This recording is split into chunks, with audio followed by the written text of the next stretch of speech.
আচল থানার মল্লিকপুরে গত 17 তারিখে রাতে একটি সাংস্কৃতিক অনুষ্ঠানকে কেন্দ্র করে দুইজনকে হত্যাকাণ্ডের ঘটনা ঘটে। এই ঘটনায় আমরা এ পর্যন্ত 4 জনকে গ্রেফতার করেছি। গতকালকে দুজনের মধ্যে একজন আদালতে স্বীকারোক্তি দিয়েছে। তার স্বীকারোক্তি দেওয়া তথ্য এবং আমাদের তদন্তের প্রাথমিক তথ্য অনুযায়ী মল্লিকপুরে গত 17 তারিখে রাত 11টার দিকে অনুষ্ঠান শেষের দিকে তামিমের সাথে আসামি পক্ষের একজন তামিমের সাথে খুলশি গ্রামের কতিপয় ছেলেদের সাথে প্রথমে কথা কাটাকাটি হয়, অনুষ্ঠানে নাচানাচিকে কেন্দ্র করে পরবর্তী হাতাহাতি হয়। এই হাতাহাতি ঘটনাটি শেষ পর্যন্ত ওই ঘটনাস্থলের কাছেই মাছের বাজারের টিনের নিচ পর্যন্ত গড়ায়। সেখানে উভয় পক্ষের মধ্যে মারামারি হয়। মারামারি এক পর্যায়ে শাহিনের হাতে থাকা চাকু দিয়ে সে কয়েকজনকে আহত করে এবং তার চাকুর আঘাতে দুজন নিহত হয়।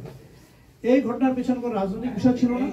এটি ছিল ওই ঘটনার ওইখানে তাৎক্ষণিকভাবে অনুষ্ঠানের স্থলে ঝগড়াঝাটি এবং কথা কাটাকাটি কেন্দ্র করে। তবে খুলশি গ্রাম এবং মল্লিকপুর গ্রামের মধ্যে ইতিপূর্বে একটি ঘটনাকে কেন্দ্র করে একটু দ্বন্দ্ব চলছিল। সেটি হচ্ছে পেয়ারা বাগানে কাজ করতে গিয়ে শাহিন সালাম নামে একজন ব্যক্তির অশ্লীল ভিডিও ধারণ করে, যেটি ফেসবুকে দেয়।